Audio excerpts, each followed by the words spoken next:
dans la solidarité et l'équité. C'est à cet effet que le chef de l'État a décidé de déclarer férié, chômé et payé le lundi 26 décembre 2022, lundi prochain, conformément aux dispositions de l'article 8 du décret numéro 74-1125 du 19 décembre 1974, fixant le régime de la fête nationale et du 1er mai et celui des autres fêtes légales.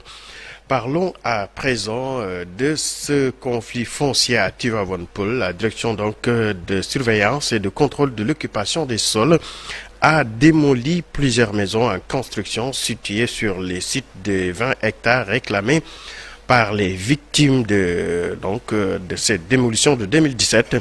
Les victimes se disent vivre une injustice et accusent du coup la Cypresse. Suivant à ce propos, Demba Khadi Diaw, il est au micro de Abdou Diouf Diagne. Les victimes ne veulent qu'une seule chose, avoir un toit. Mais depuis 5 ans, l'opinion nous est témoin. On n'arrive pas donc à vivre décemment. C'est la deuxième fois que donc la DESCOS démolit nos constructions sans sommation. Ils sont venus. C'est Sersar, l'adjudant de Rufisque qui est venu. Donc nous sommes allés vers lui pour lui montrer nos papiers. Nous lui avons dit qu'on a nos papiers. Donc voilà nos papiers. Même l'autorisation de lotir avait été retirée. Donc on a déjà été en justice. Donc il devait attendre que ce contentieux-là soit vidé.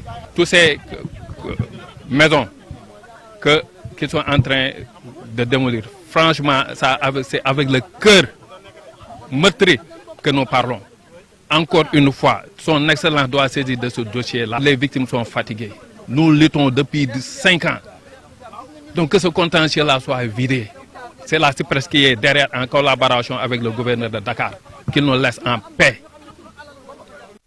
Cher Tidjane, je sais bien sûr du contentieux donc à Dénigué du nord et sud dans la commune de Bambilor où plusieurs maisons ont été démolies et c'est pour élargir donc le champ de tir qu'abrite le site d'entraînement des parachutistes de l'armée et les pertes sont estimées à plusieurs millions selon les victimes.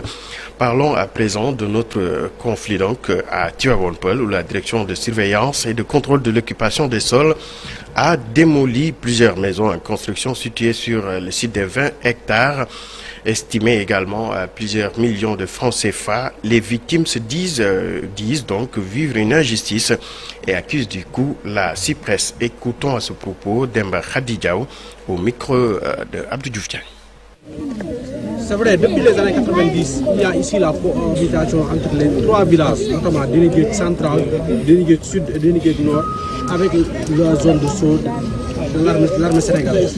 Mais il n'y a eu aucun problème parce qu'ils occupaient la cuvette. La cuvette est une zone inondable, elle n'est pas habitable. Elle n'a pas été occupée par quiconque. Mais la zone là, aujourd'hui, où nous assistons à ce désastre, que je peux appeler un désastre, la zone a déjà été habitée par des Sénégalais qui ont dignement travaillé à la sueur de leur front et travaillé, construit des maisons. Et aujourd'hui, à notre plus grande surprise, la DESCOS est venue démolir plus de 100 maisons. Et au regret de tout, ce qui nous fait plus mal, c'est qu'il n'y a pas la présence du maire et le préfet de la zone. Ils nous ont resté Voilà, cher Tidjane, c'était tout pour la première tasse actu.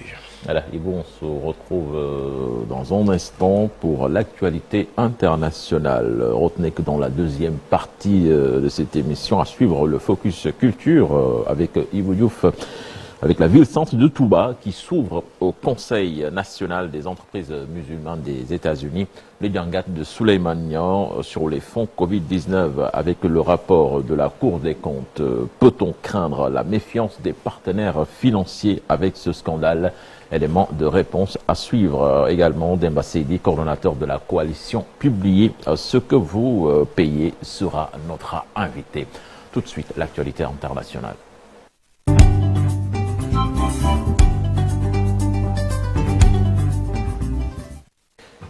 Ibou, direction la France avec la grève de la SNCF, les départs pour Noël très perturbés. Exactement, et du coup, le nouvel an est en suspens alors que de nombreux voyageurs resteront à quai dès ce aujourd'hui, donc tout au long du week-end de Noël.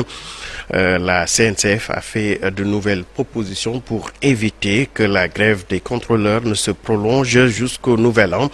Au cours d'une réunion avec les syndicats hier, donc le groupe a proposé des mesures complémentaires fortes en faveur de la reconnaissance du métier de chef de bord, de la création de postes et la progression de leur carrière, a indiqué donc la CNCF dans un communiqué. Les syndicats ont aujourd'hui jusqu'à 11 heures hors local pour se prononcer sur ce nouvel accord. Grippe aviaire en France, 2 millions de volailles ont été abattues en décembre, selon les autorités sanitaires européennes. L'épisodie de grippe aviaire est la plus dévastatrice qui a connu l'Europe de toute son histoire. L'Europe, du coup, est confrontée à une catastrophe de grippe aviaire qui a conduit à l'abattage de dizaines de millions de volailles sur le continent. Le gouvernement français s'est fixé, du coup, l'objectif de lancer la première vaccination de volailles à l'automne 2023. En France, du 1er août au 21 décembre, 3,3 millions d'animaux ont été déjà abattus, dont une moitié de canards. Présidentielle 2023 en RDC, Moïse Katumbi, président du parti politique Ensemble pour la République, a clôturé hier le congrès de sa famille politique qui a duré 3 jours dans la ville de Lumumbashi, capitale provinciale du Haut-Katanga, c'est dans le sud-est de la République démocratique du Congo. Ses partisans, des milliers venus de différentes villes, ont entériné la candidature de leur leader pour les prochaines échéances. Le chairman espère donc ainsi succéder au président Félix Tshisekedi, dont il critique désormais les actions après 2 années d'alliance dans la fameuse Union sacrée de la nation. Au Brésil, le président Lula dévoile son gouvernement et fustige donc le bilan dont il juge irresponsable de son prédécesseur. Il a estimé hier qu'il allait hériter donc d'un Brésil en situation de pénurie après 4 années de mandat de Bolsonaro, en annonçant donc les 16 ministres de son futur gouvernement. Luis Ignacio Lula da Silva, qui a déjà effectué 2 mandats à la tête donc de cette puissance de l'Amérique latine, a nommé 16 ministres dans un gouvernement qui comptera 37 ministres contre 23 sous son prédécesseur. Et en Chine, la pénurie de paracétamol crée d'étonnantes scènes de bousculade. Depuis quelques jours, la moindre palette de cerises déchargée sur le marché de Pékin crée des émeutes. Les gens se bousculent, quitte à se marcher les uns sur les autres pour une simple plaquette. La pénurie de médicaments est aussi due au fait que les Chinois font stock de médicaments en prévention. Les exportations sont suspendues, ce qui pourrait provoquer les pénuries en Europe. Une large part mondiale de paracétamol proviennent de la Chine. Et pour terminer, cher Tidiane, nécrologie en République démocratique du Congo, la star, la musicienne Tchala Moana sera inhumée donc aujourd'hui à Kinshasa. Tchala Moana est décédée le 10 décembre dernier. Les funérailles auront lieu ce vendredi, a annoncé donc un communiqué du gouvernement signé par le ministre de la Culture. Il est mentionné que le programme des obsèques est établi en accord avec sa famille biologique.